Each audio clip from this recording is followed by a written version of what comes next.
Right, we just finished book 1 of the Odyssey for the second time. I'm getting into it, it's good. Been making some notes. Willow's just come to join me, of course, because I've just started recording. Hi Willow, how are you doing? So, I'm going to read you the synopsis of book 1 from the end of the Norton Critical Edition, which I'm really quite enjoying as an object. It says, Book 1 summary, the poet invokes the muse, the gods hold a council. Athena appeals to Zeus about Odysseus, who is trapped far from home on the island of the nymph Calypso. So, as I was reading it, I was writing down on a post-it note. It says, we start with a plea to the muse, goddess, child of Zeus. The complicated man is not named. So that's the first line. Actually, tell me about a complicated man. And I have read a Substack post that Emily Wilson put out explaining her choice of word there with complicated. It's very interesting. As, you know, I was a translator for many years, so it was of particular interest to me. It says, we're told that he wrecked Troy and got lost on his way home. I presume the wrecking of Troy went down in the Iliad, which I haven't read. Willow's bumping me. He's named Odysseus in the second paragraph. Calypso, a great goddess, trapped him in her cave. So I'm writing down some names here because I'm getting a bit confused about who's who. Aegisthus steals Agamemnon's wife and kills Agamemnon. So Agamemnon's wife is Clytemnestra. Orestes, son of Agamemnon and Clytemnestra, then kills Aegisthus. This all went down against the advice of the gods. There's a lot in this first page. So, those were my notes. Yeah, I'm getting a bit... Well, I was getting a bit confused, but I think I've got a handle on it now. There's a truck. It's going down. Right, so... once I got into page 2, it started to get a little bit smoother, and I'm enjoying the writing style, I'm enjoying the translation. We've got Athena talking to Zeus, saying, why don't we find a way to set Odysseus free? It says, remember how he sacrificed to you on the broad plain of Troy beside his ships.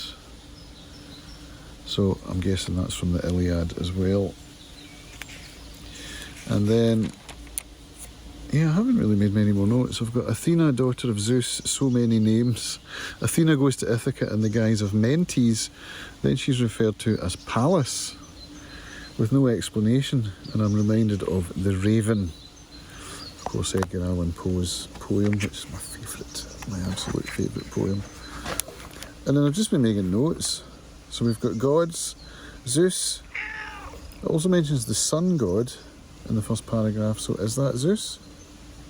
If you know, let me know. We've got the muse, Poseidon, sea god, I think so. Hermes, giant slayer. I think Hermes is the messenger god, and that's why the delivery firm in the UK was called Hermes. It no longer is, it's called Every now, but it was called Hermes. Calypso, Atlas's daughter, a sea nymph, I think. Athena, Zeus's daughter. Atlas, Polyphemus, son of Poseidon, and Thoosa, who was the Cyclops, who lost his eye at Odysseus' hand. And Thoosa, a sea nymph, child of Phorcys, the sea king. So that's the notes I've made there. which I'm finding helpful and fun because I love stationery and I love writing stuff down. So I can see this is going to be a fun book already. There's a mention in around about line 184 of the wine dark sea, which I really like. There was another line that stood out to me on the second paragraph about the distant Ethiopians who live between the sunset and the dawn. That's a nice line. So I'll just finish reading you the summary. Where did we get to? Zeus promises to send Hermes, the messenger god. Yes, that confirms that. To make Calypso help Odysseus go home. Athena goes to Ithaca in the guise of mentor and inspires Telemachus, that's Odysseus' son, assuring him that his father is alive. Then she flies away like a bird. And there was a nice line there as well where it said, I'm sure I underlined it. Yeah, with that, the owl-eyed goddess flew away like a bird up through the smoke.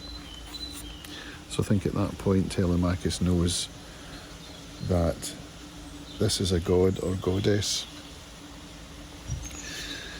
The singer Phemius begins to sing about Troy. Penelope, that's Odysseus' mother, is made upset by the topic and tries to stop him. Telemachus, to her surprise, intervenes, scolds her and makes her go upstairs. Telemachus announces that he will be calling a meeting the next day. Antinous and Eurymachus speak to him nastily to try to find out who Athena was. This is a nice feature of the not in critical editions, having this little book summary. And it also has footnotes, which interestingly this edition doesn't have.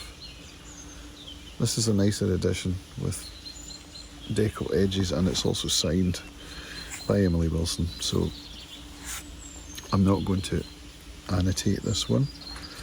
And also I'm enjoying the Norton one because of its footnotes and summaries, and I quite like the quality of the paper.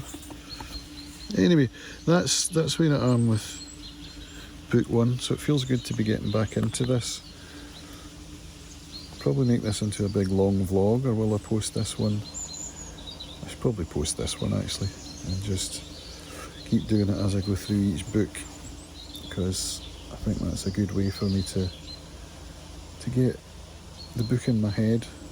Because if I know I'm going to be making a video straight after having read it, then I'll make better notes and perhaps read more closely, which is kind of the point. I'm enjoying it, I'm finding it. First page was a struggle, getting into the rhythm of it, you know. But then I did, and it was kind of smooth going and quite an easy read. Just all the names, man. And it's like reading a Russian novel, you know, which I have experience of. The people and gods tend to have more than one name and they go about in disguise and stuff. It's like, so Athena is also Pallas, and she's also Mentes, I think it was. And she went in disguise to Ithaca, disguised as Mentes, a sailor. So, yeah, everyone's got loads of names, but I'll get there. So if you fancy joining me, that would be amazing. This is going to be for the month of October. I'm going through the whole book. So these are the two copies I have, both translated by Emily Wilson. I'll be putting out regular content as I go through it. I'm going to make this good. So if you want to read the Odyssey and you never have, or if you have and you want to reread it, I'd love to have you along. In fact, if you have read it and you're more knowledgeable, that would be amazing, because then you can take part in the discussions that will be going out on my Substack over at camscampbellreads.substack.com, where you can join in with me. And it's my intention to have a wee Zoom call in November sometime where we can discuss what we've read. So come and see me. That would be great.